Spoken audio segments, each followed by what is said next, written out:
Canada's lead minister on U.S. trade talks remains hunkered down in Washington. And from there, Dominic LeBlanc is briefing provincial and industry officials about where negotiations with the U.S. stand in this moment, all ahead of President Donald Trump's latest tariff threat set to kick in August 19th. CBC's Kate McKenna now joins us from Iowa. Kate, we'll get to why you're in Iowa in a minute, but bring us up to speed. What have you been learning about what's happening behind the scenes with trade talks? Well, Katie, we're getting a sense of where things are at, what's on the table, and how people are feeling. And I have to tell you, Katie, the sources I've been speaking with are feeling a little bit discouraged, that it's highly possible that there won't be a deal when the new tariffs take effect next Wednesday. But we have learned that Canada is willing to make concessions in exchange for a meaningful drop in the 232 tariffs. So those are the sectoral tariffs that we've been talking about, the steel, aluminum, lumber and auto, but that is also where the disagreement is. The U.S. is being quite bullish on that. And what those concessions would look like from Canada's side would include the booze ban. Provinces agreeing to put alcohol back on the shelves. Provinces also agreeing to remove some of the kind of strict procurement practices put in place to limit the Americans' ability to bid for things in provinces, as well as removing some auto retaliatory tariffs and making a concession on dairy. And that concession would be giving the U.S. market the same access as the EU market. Now, these are all of the grievances that the U.S. raised in order to threaten and potentially put in place next Wednesday these new 338 tariffs. And those tariffs target about 5% of Canadian exports. We heard from the Quebec's premier just a few minutes ago who said that what she heard in her briefing from Dominic LeBlanc does not give her the impression that Donald Trump is backing down from those tariffs. So provinces have been put on notice, as you mentioned in the headlines there, that if there is a deal reached, they have to be ready to put the booze back on the shelves and get those things going. But as it stands right now, still big differences between what the Americans want and what the Canadians want. Okay, so Kate, you are in Des Moines at the Iowa State Fair, where U.S. Trade Representative Jamieson Greer made an appearance today, and you were able to get some questions to him. Yeah, he was touring a tire factory, actually promoting their sort of protectionist, anti-free trade position, and I was able to ask him about where things stood with Canada. And, you know, he reiterated a lot of what we've heard before, that Canada is the only country to retaliate against the United States and their sectoral tariffs other than China. I asked him where he thought talks were and where the Trump administration thought talks were. Take a listen to what he had to say. At the end of the day, President Trump and the United States, we're going to do what is best for America. If there's a way to, bring Canada along with that, we're happy to do that. But we are mostly focused, first and foremost, on making sure President Trump's trade policy is executed. For us, this is not a trade war. We have domestic supply chains we're trying to protect and support. That's what we're trying to do. It's not Canada specific. It's, we're doing this globally. If a country retaliates against us, we're obviously not going to tolerate that. We'll take action. My sense is the Canadians, they want to have a more conciliatory approach, but we'll see. I also asked him if there were one or two main issues that are not being, if there are still problems between the two provinces on any particular issues. He said, well, actually, there's more than one or two. There are many. There have been for decades. We know from speaking with sources that the U.S. approached Canada in these talks with 9 things it wanted concessions on. Whether or not they are able to reach a deal remains to be seen, but Jamieson Greer today also saying that there is still quite a bit of width between where the negotiators at the table are. All right, Kate McKenna in Iowa, thank you so much for your time today, Kate. You're welcome. The minister responsible for Canada-U.S. trade, Dominic LeBlanc, also had a call today with members of the Advisory Committee on Canada-U.S. economic relations. One person on that call was Erin O'Toole, the former leader of the Conservative Party. And Mr. O'Toole joins us now. Thank you so much for taking the time to speak with us. I want to start with, what can you tell us about what you heard from Minister LeBlanc today? Well, I heard that discussions are still underway, and I think this is going to be one of those situations, Katie, that lends itself to the old expression that trouble with deadlines is that nothing happens until the deadline.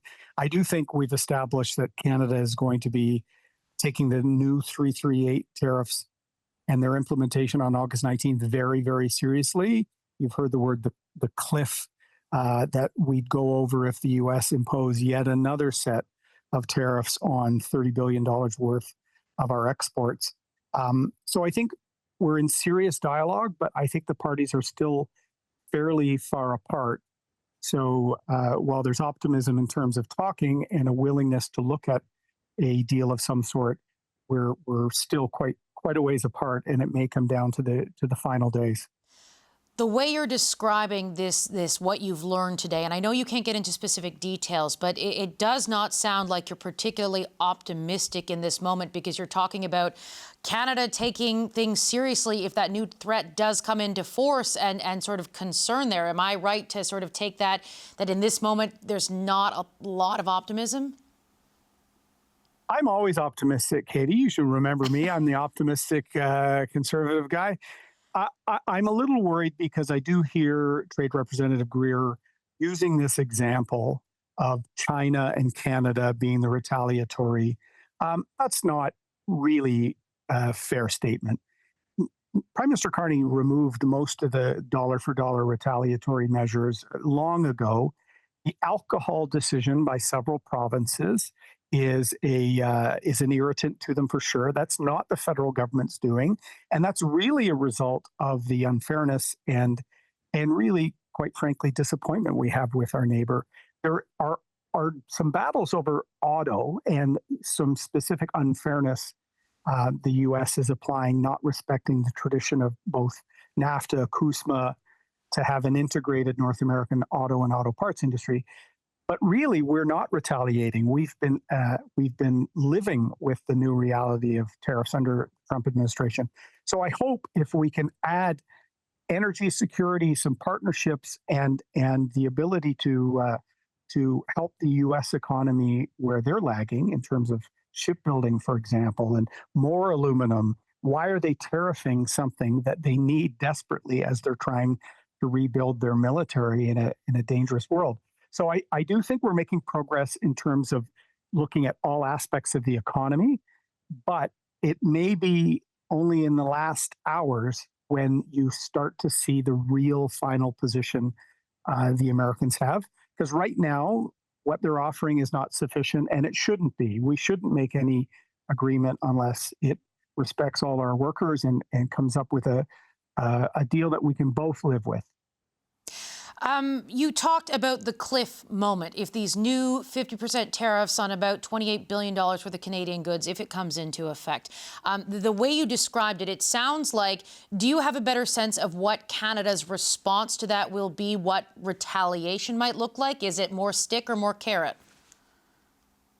There's going to be some stick, Katie. You know, I've been one, and you may remember because the Trudeau government used to call me a capitulator because I didn't want to do retaliatory dollar-for-dollar tariffs because they often hurt our workers just as much as they made the point to the Americans. So I've been generally reluctant to get into striking back. I've been trying to work a deal.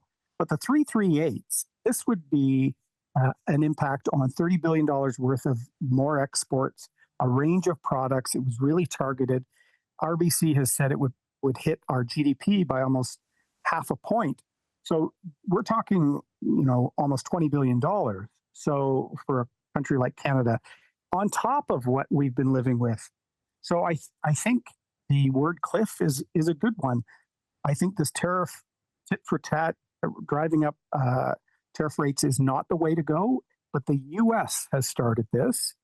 And if we can't reach a fair agreement, we do have to respond. And I do think all measures are being looked at, and the federal government is trying to remain closely engaged with the provinces so that this can be a smart and unified Team Canada response to attacks on our entire country.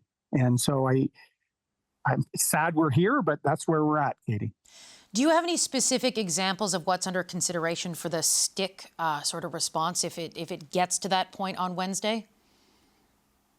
I don't, but we are talking at everything being looked at as I think it would be done. You would look at what would be a plan that would send the signal we need to send.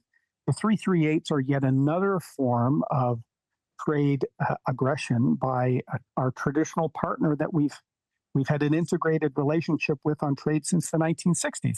So there would have to be a response. How can we do that minimizes additional harm on our economy and is mindful of some of the national unity tensions we have in the country at the moment? It is not easy in those circumstances, which is why I think everyone from all backgrounds on the Trade Council wants to support the efforts of Minister LeBlanc, Janice Charette, the Prime Minister, and the whole team. Canada needs to respond, but in a way that's responsible.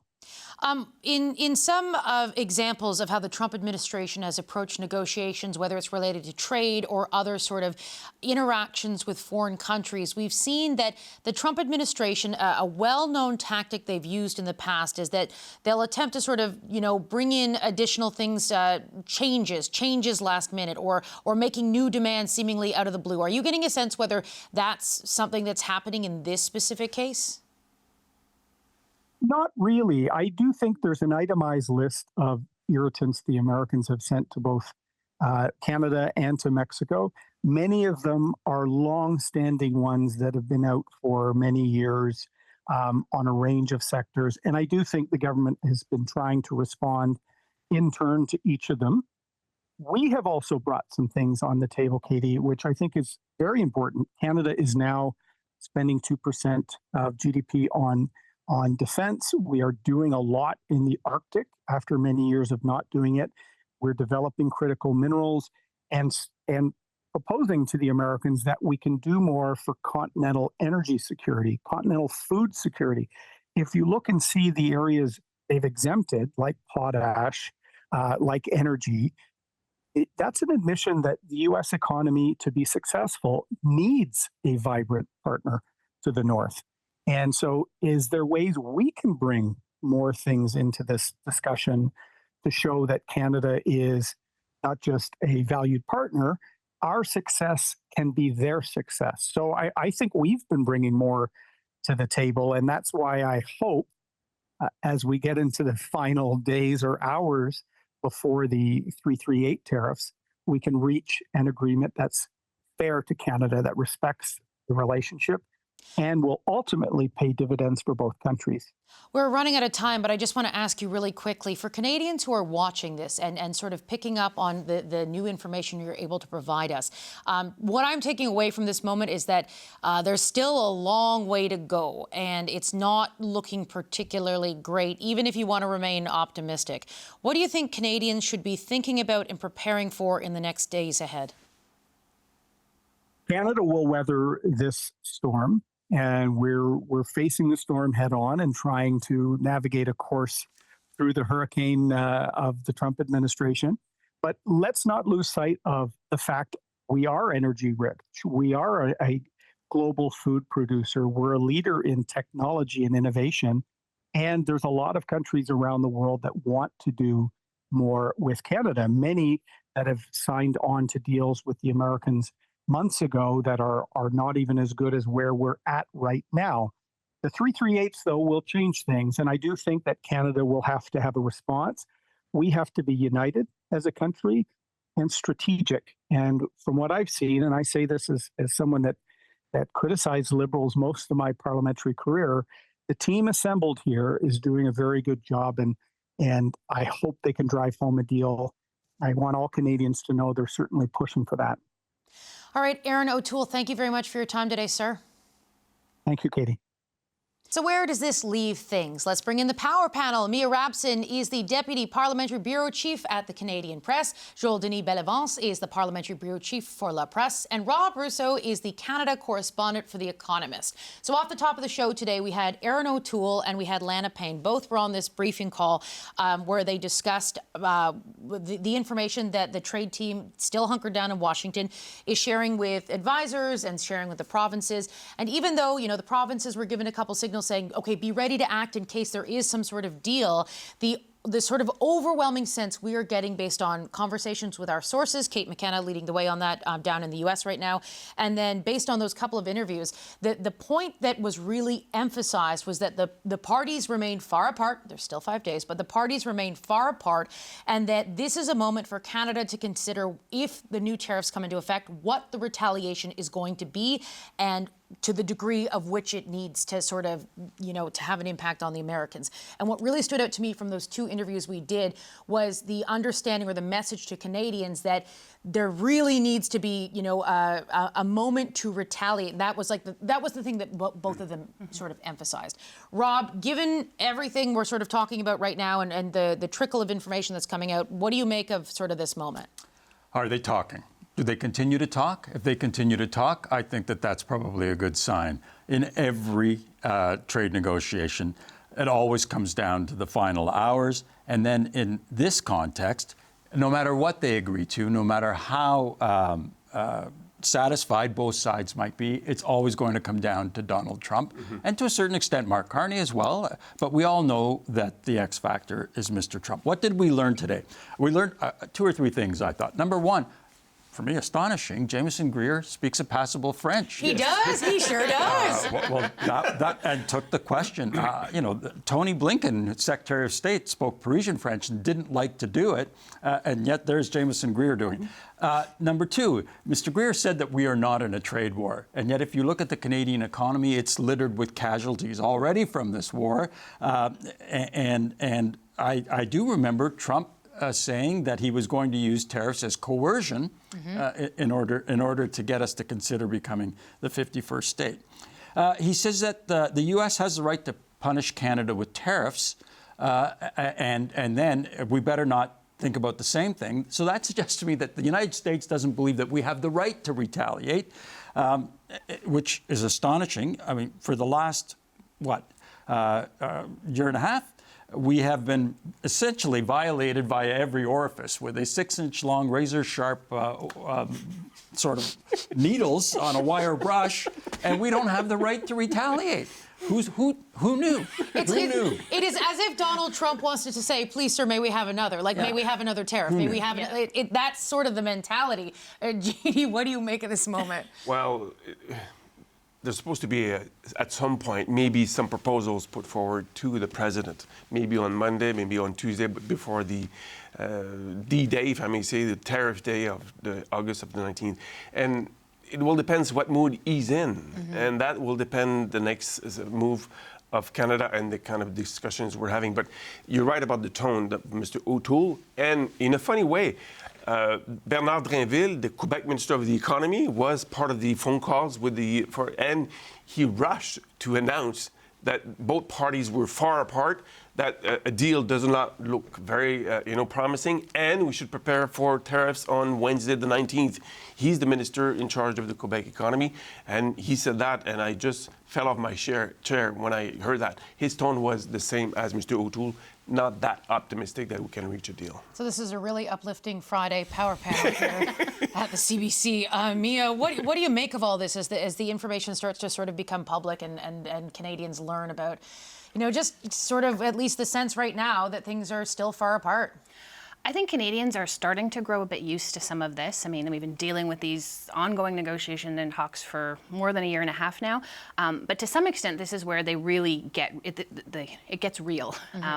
We're talking about tariffs that now would not exempt CUSMA industries. So a lot of the tariffs that have been imposed, with the exception, obviously, of the steel, the aluminum, forestry, auto, like some of the big ones, most of them haven't affected us that much. This is a bigger deal. There are industries in Quebec, there's industries in BC that say they will not survive this for more than a few weeks or months. So Canada has to react probably differently than we have over the last several months to these negotiations. But I think Canadians are kind of exhausted by this. I think they don't trust the United States that even if we get a deal, that 6 weeks later, we wouldn't tear it up. So I'm not sure that many Canadians even know how to handle the situation.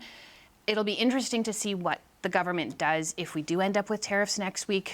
The rhetoric coming from Jamieson Greer, as Rob mentioned, talking about Canada should not be retaliating. We won't tolerate retaliation. He's lumping us in with China as the only other country that has retaliated. So they're kind of trying to put that out there now. Don't even bother to retaliate. But I think Canadians expect something. The position that the Trump administration has really pushed has been, okay, when you take a look at everything that's going on right now, the tariffs they're imposing, it's not just about Canada, it's a global shift, that this is a bigger, broader, we want to change how we do business and we want to bring manufacturing back to America. It's not just about Canada. Every trading partner is being hit in different ways here.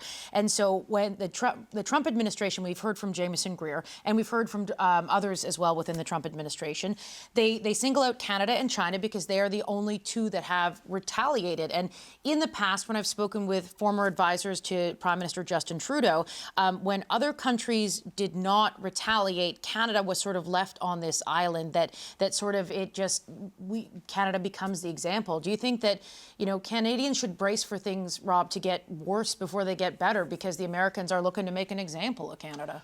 I think it's true that they're certainly trying to reshore supply chains. They're trying to do that. They're trying to nurture industry, manufacturing in particular, to come back into the United States. But if it's not a trade war and it's not about Canada, why is Canada the only country that's been hit with the Section 338 tariffs from the Smoot-Hawley Act? Why are we the only ones? What's special about Canada? He suggests it's the provincial liquor bans. So we'll see. Look, we're still a long way from Tuesday. There still could be an extension. These talks, as I said, they haven't broken off. They're still going on. I think the key moment will come, as it often does in these instances, as it did in 1988, 89, when it was really a conversation between Brian Mulroney and Ronald Reagan, Brian Mulroney and George Bush the Elder. It will get resolved if it does at the executive level. Yeah, but at that time, we had reasonable people in the White House, though. Yes. Yeah, we didn't have a Twitch president, in effect. But that's where it's going to come down. And as long as they're still talking, I think there's still hope. My sense is that we Canadians will be watching this, obviously, because we have an interest, but other countries will be watching, namely the European Union. They expect that if Mr. Trump, hits Canada, European Union will be next, and new tariffs will be imposed. So Canada's reaction showed the lead to other countries to how to react. So the pressure is now very much immense on the current government as to the appropriate reaction. And I was told by Louise Blais, the Quebec emissary, if I may say, on this file, that the U.S. did its homework before they announced those tariffs, hitting regions where there's one industry being hit, and that the industry could close, which would kill the economy of that region. And that's a critical element. That's why it's putting a lot of pressure on the current government to come up with something that either will help those industries survive, but also retaliate, because the mood of the Canadians is there right now. No more concessions. We hit back.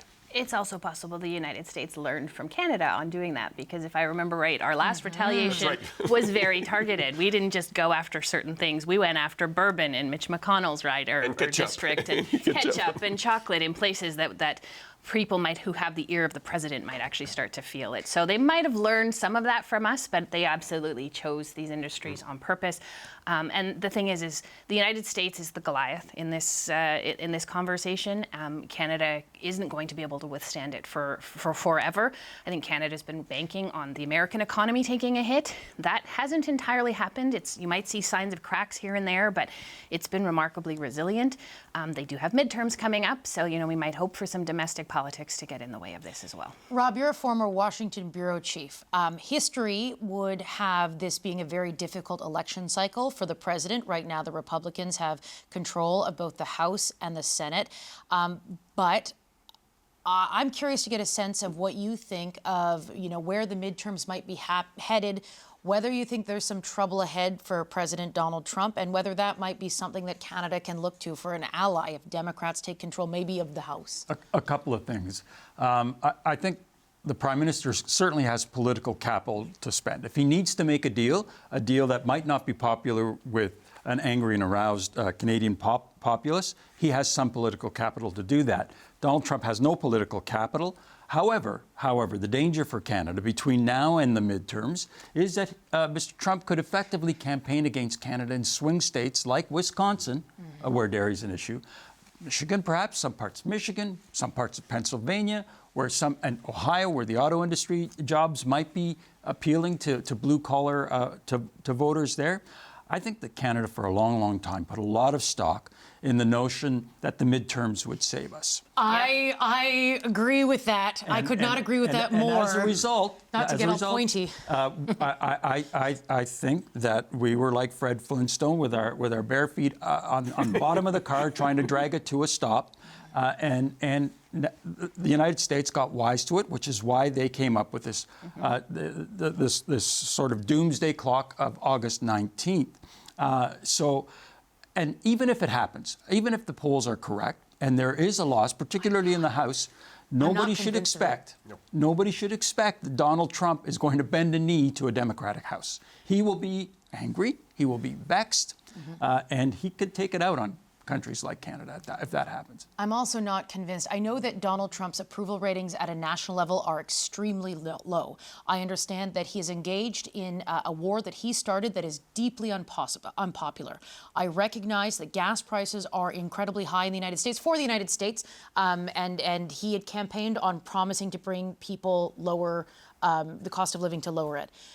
When I travel outside of D.C. and I go to places that are Republican strongholds and I ask about those things, they still plan to show up at the polls. They still plan to vote Republican because while things might not be great, they hate the Democrats. And I use the word hate. That's the word they use. It's like, do not underestimate the ability for Donald Trump to still maintain a poll in a midterm election where, not as many people are showing up. But the other thing, the sort of flip side of that is, if you make that argument there, the flip side is in 2024, Donald Trump built a unique coalition that might not show up in a midterm election. And who's leading the Democrats right now? What is the big idea? There's only one cohesive factor in the Democratic Party. It's an anti-Trump party right now. But what is the big idea? That didn't work in 24. And they're fighting amongst themselves over socialism. So should Canada be continuing to put its eggs in this basket? Do you think that this is something, Mia, that will lead to something to help down the road? The Prime Minister likes to say that we need to focus on what we can control. We cannot control the midterms. We can't control what the American people are going to do in that election. If that's what we're banking on, I think Canada's maybe banking on Trump not winning the last election, and look how that turned out for Canada. So no, Canada should not be putting its eggs in that basket. If the midterms don't go Donald Trump's way, we can deal with that when it happens.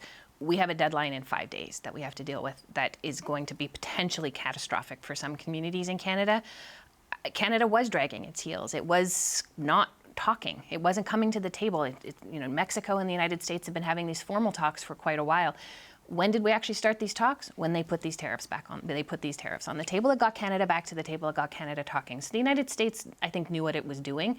But these could be very devastating for communities, and Canada has to take that seriously. I think Donald Trump has shown since he came into elected office that he's got a lot of tricks in his bag that he can use, and we have to be on our guards, not to count on the midterm results, because, Congress has shown that it has not much power right now with Trump as president. He's used, unknown laws to attack countries with tariffs, and he's, won some major victories in the Supreme Court, because it's a very conservative Supreme Court. So I wouldn't put all of my eggs in those baskets. Now, there will be some events that we control, as Mia has said. There's an investment summit in Toronto in September that the Prime Minister will be. I think that's a way to showcase that Canada is an attractive place to invest, and just show that to investors. And that's something that you can show: stability, reliable partnership, and try to compare that to the United States, where it's chaos on a daily basis. And that, I think, will probably win the day at the end of the day, but it's going to be a long process. What is the investment climate, though, if you're an international investor and you don't have tariff-free access to the United States? If these Section 338 tariffs are applied, I think it's going to make some, not all, because a lot of institutional investors invest in a 25 to 50-year horizon. But, the Japanese have made it clear that they are staying in Canada because of their access to the U.S. market, and it's a tariff-free access. It's true, but we still have cards. Absolutely. Critical minerals in abundance, natural gas, oil. If you're looking for buttons to push, that's the reason. Yeah. If you're looking for buttons to push, we got a list, and that's the list of exemptions that the United States gave us: critical minerals, energy, potash, those are the buttons we can push. But with a referendum in the province of Alberta, an election in the province of Quebec, are we really going to think about using energy and that sort of the other thing I think that is in the middle of that? Yeah, the other thing that I think that is critical is that Mr. Carney will he be able to maintain Team Canada approach. I feel like Mr. Ford is like a lion in a cage, ready to go outside and bit anybody who looks like Donald Trump. and so this is going to be one of the challenges for Mr. Carney, how to keep national unity in the face of those tariffs that, as I mentioned, were well designed so that it would show some disunity in Canada, because Alberta and Saskatchewan are not hit by those tariffs, but Quebec, Ontario, and BC are mostly affected. Mia, go ahead. I was just going to say, the one thing that could happen next week is that they could agree to push back the deadline a little bit Tackle longer. moment. Yeah. And have another, I mean, we have seen that happen more and more. I mean, these tariffs will have some impacts on the United States, so they could say we're talking and, we're going to push that deadline back. But I don't think Canada should count on that either. Yeah, I don't know if Canada can really count on anything, because we sort of made the point here that even if the trade teams come up with, terms or an agreement that is acceptable to the teams, Mark Carney, the Prime Minister, and Dominic LeBlanc, they are closely aligned. If Dominic LeBlanc is in a room, you know that he's speaking on behalf of the Prime Minister, and there's not a lot of space in that.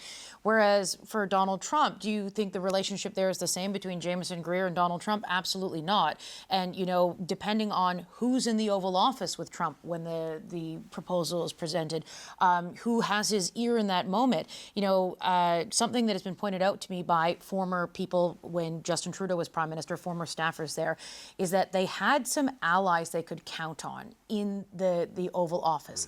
Jared Kushner was the guy that he saw that he was able to, he had the president's ear, and he saw value in the Canada-U.S. relationship. And the Canadian team really worked at working with him to ensure that, there could be someone to argue to the president why that this is important and why it's worth continuing on with the relationship. But in this moment, it isn't like that. And when you take a look at the Trump cabinet, Jameson Greer is a very serious trade official who knows what he's talking about. He was the protege of Robert Lighthizer, who was the previous U.S. trade representative, and he knows what he's doing, but he's not sort of the political grandstander that you might see in a Howard Lutnick or a Scott Bessent and those kinds of things. So there just isn't the voice in there, and it just and we have now run out of time as I go on my monologue. We just hope that there's continued free trade of Katie Simpson coming across the border.